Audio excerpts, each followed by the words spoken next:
it's like, just calm down, folks. Just calm down.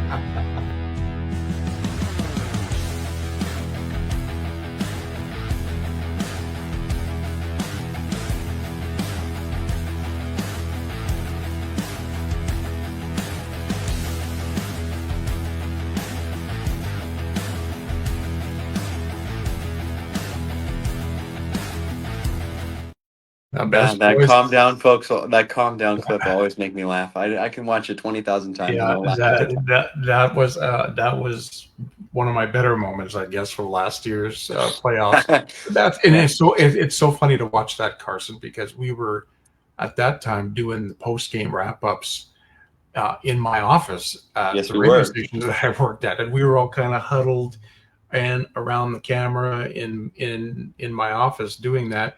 And now, thanks to StreamYard and the Refocused Radio Network and everything, we've got this whole thing, and you're able to do the graphics. You're able to do that incredible intro, and we look like, if you take a look at what we did last year compared to what we're doing now. Well, we were watching at the time. We were watching the games at the studio every day, just about. Probably 5-6 days of the week we were at the studio watching the games. Yeah, well, it was just Saturdays that we'd be at your house. Yeah, it was only Saturdays.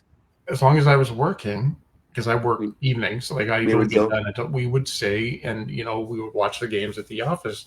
But now this setup is so great, and Carson, you've done just an amazing job. Thank you. With our graphics. So, very interesting night of hockey. Another two different games, we'll say. Totally different games.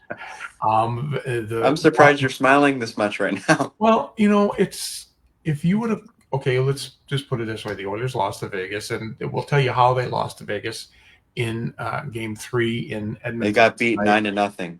They got beat 4-3, but it was a literally. We'll get into that probably in a few minutes. Yeah, a last second goal, but we'll get into. But there used to be a time when I was so, I'm passionate about the game, as Carson is, and if the Oilers were to lose, I would be upset, and there's no consoling me, and I'd be ticked off and everything. But now it's like, you look at it going, it was a great hockey game, two great teams going at it. We kind of both thought Vegas was going to win this game, although I thought it wasn't going to go the way it did. But no, you've got to just look at it and go, okay, Oilers are still up there. And it was a good game. Like, it really was. It was a really great game. So, we'll get into the Oilers and Knights game here in a minute, but I want to start by saying you can get the Best Boys 2025 Stanley Cup Playoffs wrap-up shows on YouTube. Now, last night's show and tonight's show, I'm going to post tomorrow when you're at work. When I'm at work, and it's be on our YouTube channel via the Refocused Radio Network, and on there, Sweep the League with Rudy Campos Jr. He's got all of his stuff on there. So does Shemaya Reed and the I Am Refocused Radio Network. You'll get us on Spreaker as well. Everything will be probably uploaded, because Shemaya uploads everything onto the network. So it'll probably be done Monday, but you can always go and look on Facebook, because we have it on Facebook. Or if you do have, the Best Boy Center Ice podcast YouTube channel, if you're a subscriber, you can get it there. If you're not, you should be a subscriber, because should. It's a great channel, and it's got a lot of great content.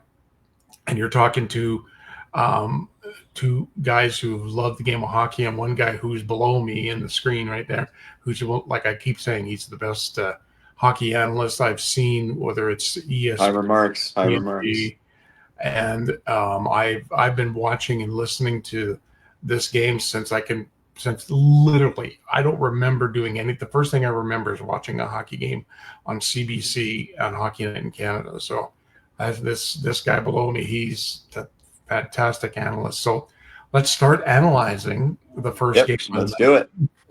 The Carolina Hurricanes and the Washington Capitals. This game was no contest. I might say I didn't honestly get to watch this game, because my girlfriend and I, Beth, were out doing a bunch of errands, and I was keeping a track on it on the phone, but I didn't get to see the game. But 4-0 Carolina, and I think that didn't surprise me one bit. I think we both kind of said, even though Washington, top seed in the East, got by in their first round, relatively easy. But we didn't think that they had the mustard to beat Carolina. And if today's game was any indication, Washington's in trouble. And um, they just couldn't, like, by the looks of the game, they gave up 2 power play goals. Again, more power play goals being given up. Carolina gets a 1-0 lead about at 12:34 into the second period. So no scoring in the first. So, that's pretty good if you're looking at it from the Washington Capitals. But then they give up 2 in the second at 12:34, and then one of those late goals with just a little over a minute left in the second. And then you get into the third period, an earlier goal in the third period by Eric Robinson, his first of the playoffs at 3:14, and then another power play goal by Jackson Blake at 16:44 to wrap things up. 4-0 was the final score in this game. So let's see, a 21 shot. 21 saves shutout for Frederick Anderson. Frederick Anderson.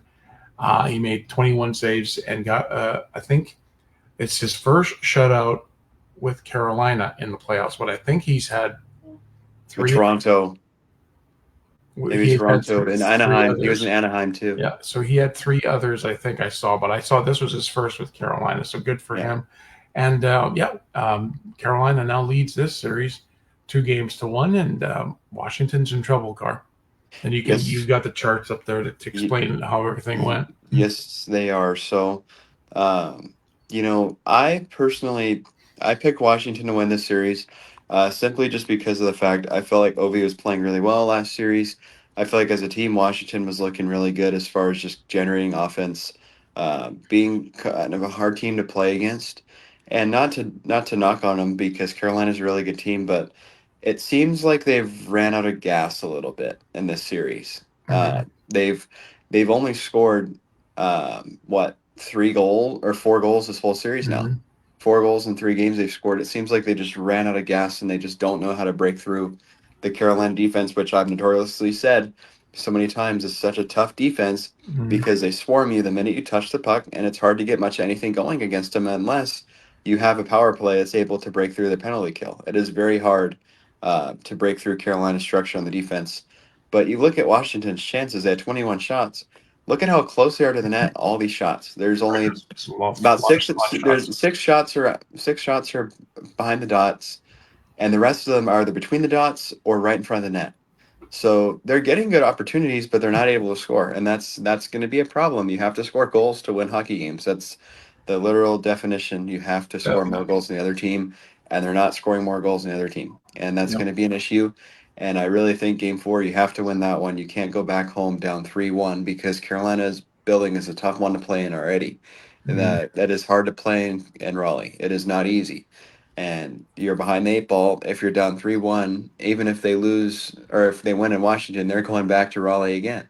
Yeah. And that's not a good place to be. So you'd rather just get the monkey off the back and win Game 4 and go back home where you can take the lead. You look here for Carolina, 28 shots, so they own the shot board tonight. More of a spread out offensive structure for them. They had some shots mainly from the right side of the point, which is very interesting. You only have one really on the left side. But again, much like a lot of these, since we've been doing these graphics, which by the way I put in our title page, but these stats, everything are powered with TSN.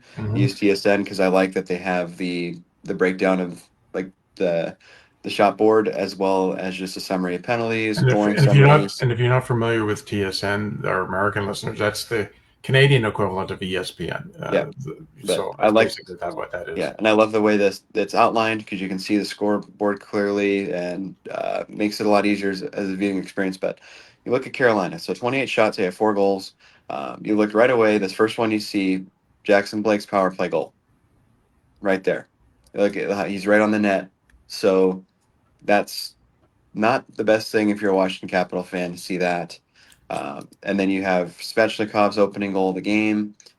Pretty decent area of the ice to be in to score a goal. That's a primary scoring opportunity area. And then Robinson's goal, same thing in the faceoff dot. Another pretty common area where a lot of goals do come from, or a lot of offensive chances come from. And lastly, Roslovic's goal. So I think we're both pretty on the same page. That I didn't really watch this game either, but I can kind of visualize what probably happened by looking at this. Yeah, Washington's got to clean that up. They got to get some. They got to break through. And if you're Carolina, keep playing the way you are because they're frustrating the Capitals, where they can't really get much anything going offensively. Game 4 of this series should be on Monday night in Raleigh again. Yep. We'll see what happens. What both these teams look like, but this is a must-win game for Washington, and I think Carolina wins this game. I think it's just going to be really hard for the Capitals to come back. I mean, Yep. they're a number 1 seed, so you can never count them out for sure.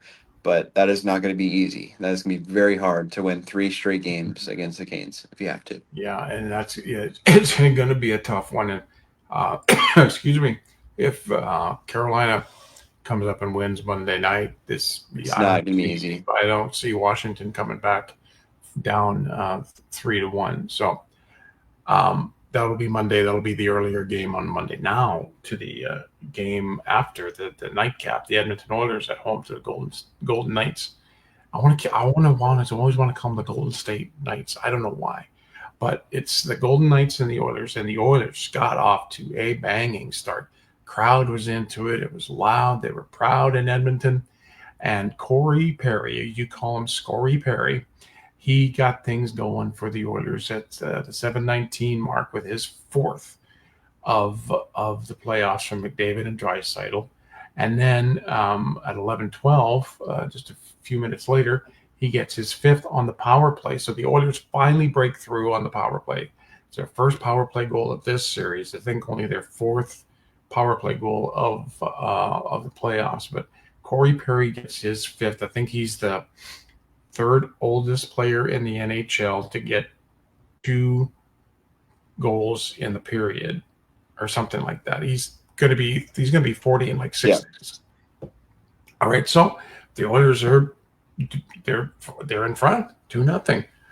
It's unfamiliar territory for the Oilers, and then they we want to say Calvin Pickard didn't play tonight. It was Stu Skinner because Cal got hurt late in that game. I think it was that little incident where he almost kind of got laid on, and he was favoring his leg in that game. Yeah, I think that's what it was. He managed to play the rest of the game and played pretty well the rest of the game, but I think you could tell he wasn't right after that. And you kind of said it right. He, he was listed day to day, but if he had to go, if it was in a pinch, he probably could have. But why not? There was no reason to risk it.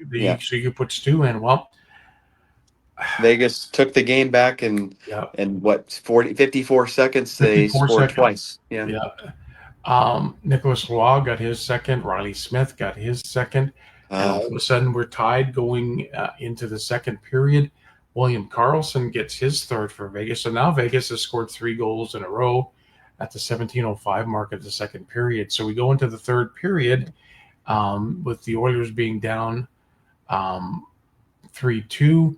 And my luck, just before this play happened, my TV froze, my Fire Stick froze.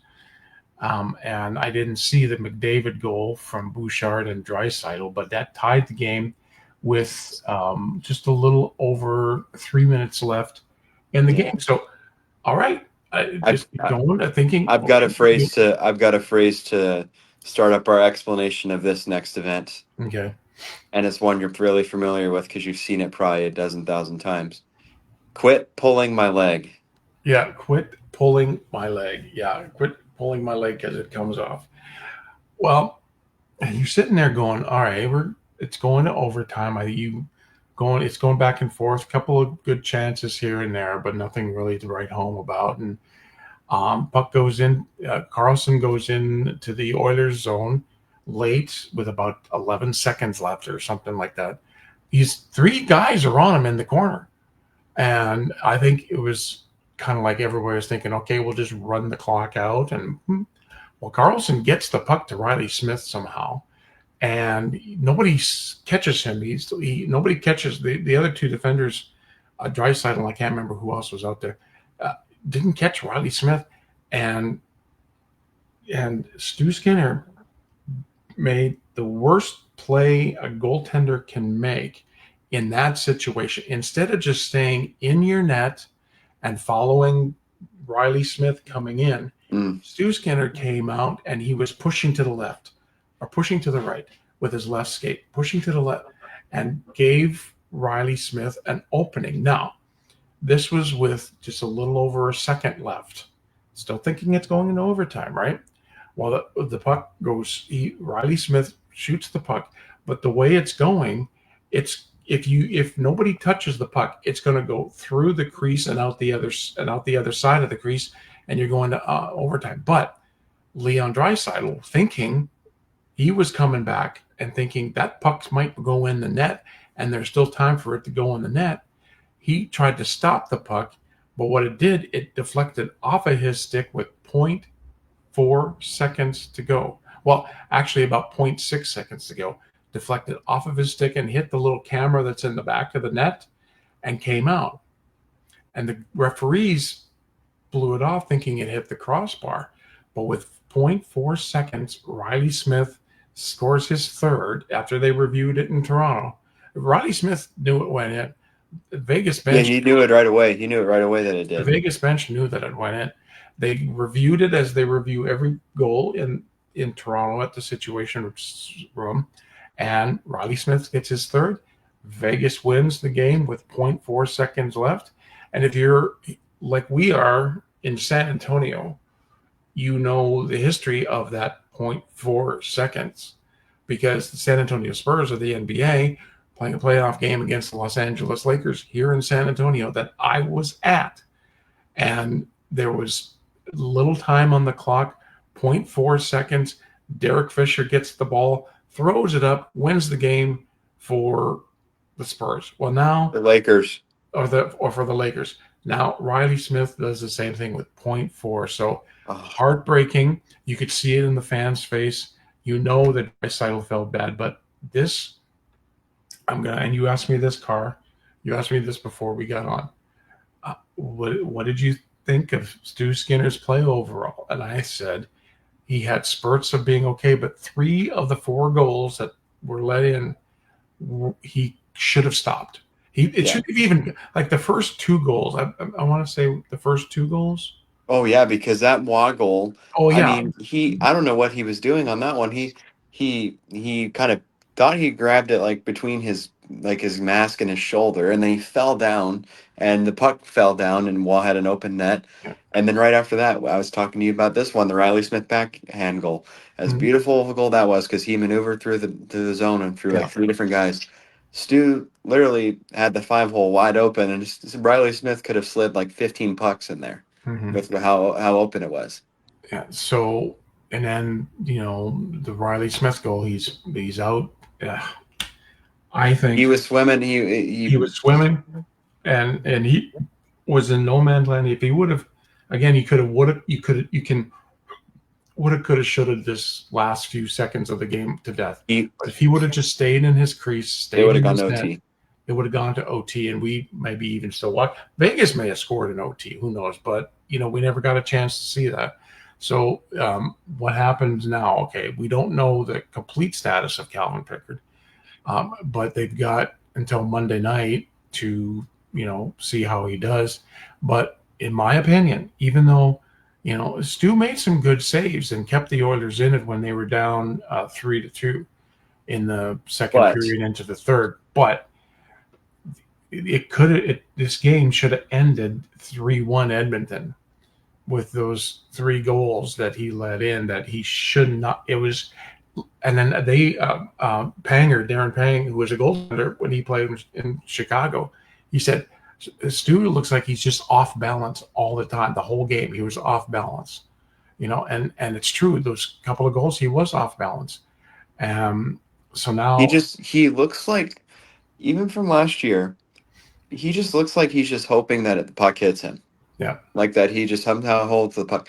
I mean, I've said it before. I don't hate Stu, but I don't think he's that great of a goalie. He's He's a average. he's He's a average. backup, he's a backup goaltender. So you gotta think that if Calvin Pickard is not 100%, or if maybe he's 95% to 100%, Calvin Pickard needs to go back between the pipes, because it seems like uh, the team plays with more confidence in front of Pick.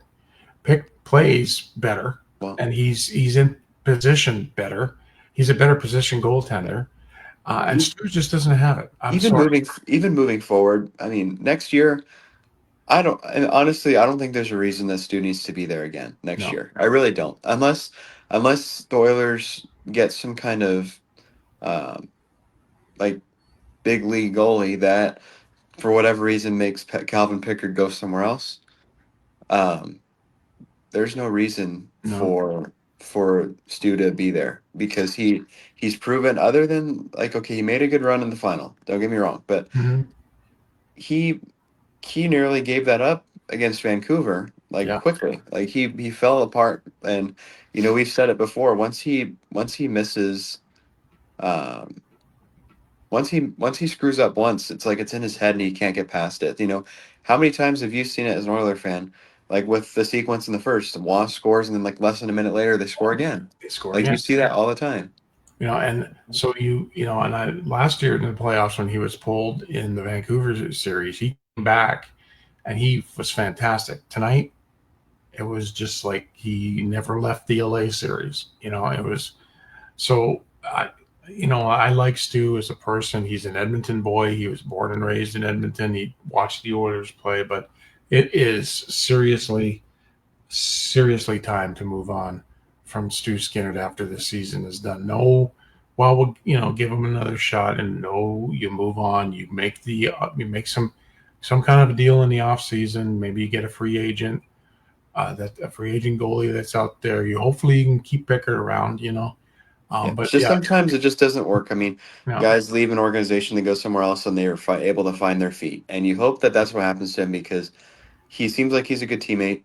yeah, But it's just as long as he's been an Oiler, he just has not been able to be clutch when you need him to be. Like yeah.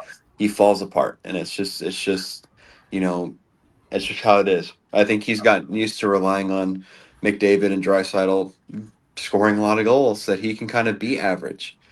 But you can't be when you get to the playoffs. You have to be great. Oh. And so, bottom line, Vegas played a great game. They did what they had to do in Edmonton. They won Game 3 to get back in the series. The Oilers still lead the series 2-1 after the 4-3 win by the Golden Knights. So, as that group of guys in the dressing room, you got to have short term memory loss. You got to forget about it. Got to Yep. forget how it ended. You just got to go out there with the same energy that you went out to start the game, and just push. And for the Oilers, you really don't want to go to Vegas tied. You'd rather be up 3-1. And for Vegas, they want to be, of course, they want to be tied going back home, but Hmm. still no home team has won a Nope. game in That's this series crazy. yet. So as an Oilers fan, you're hoping that changes on Monday night, but that'll be the late game on Monday. If I'm not mistaken, it's an 8:30 Central Time Yeah. after the Washington and Carolina game. So um, Oilers lead the series 2-1. We got a couple of another good games tomorrow for Sunday. Now this one, wow, they've got the Jets and the Stars starting at 3:30 in the afternoon. There must be some TNT because it's on Basketball. TBS. There must be some TNT primetime games on Sunday because they got the Jets and the Stars in Dallas starting at 3:30 Central Time. That is odd for the Stanley Cup playoffs. I don't recall when there's only two games. Only in the first round. Only in the first round have you seen that on the weekends, obviously. But I haven't recalled that. Yeah, I don't in the second recall round. in the No. second round. So it'll be the Jets and the Stars with the series tied at 1.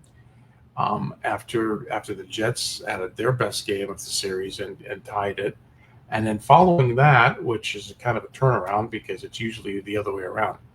The Maple Leafs are in South Florida to take You, on the you Panthers. know what I find so odd about that now looking at this? So, okay, Dallas and Winnipeg.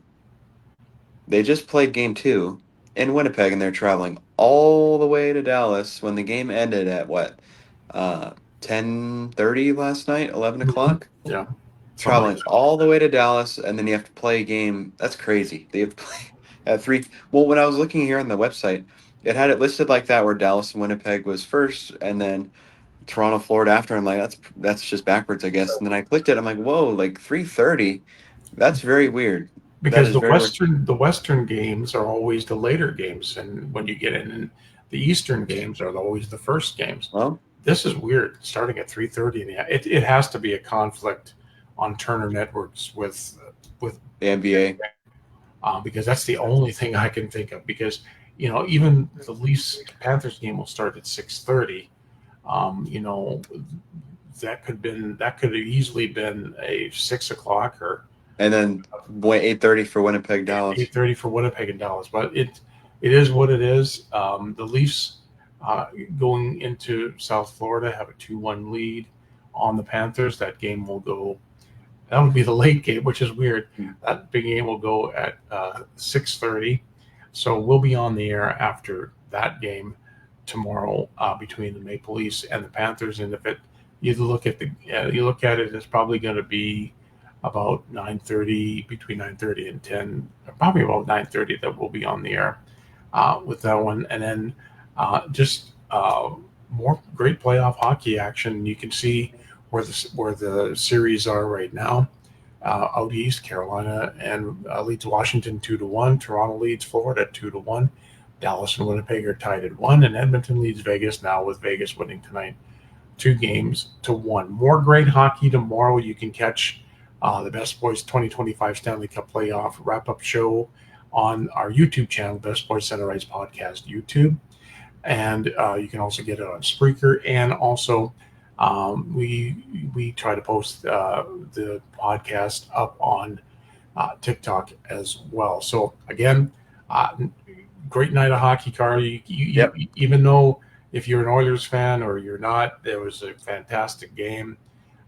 You got to love it when the NHL is outshining the Big Brother NBA, because nobody well, there's basketball fans. I'm not saying I don't like basketball, but when it comes to the playoffs, it doesn't compare. It does not compare. And if you watch any of these games, I don't care, you take your pick, and you're going to see fantastic hockey. You're going to see passionate hockey. You're going to see players just going at each other. Yeah. Great scoring games like tonight where you score with 0.4 seconds left. It's just fantastic, and we're just so proud to be a part of the machine that brings it to you every night. So we're going to wrap things up. Carr, thank you very much again for everything you do with everything on the graphics of the intro.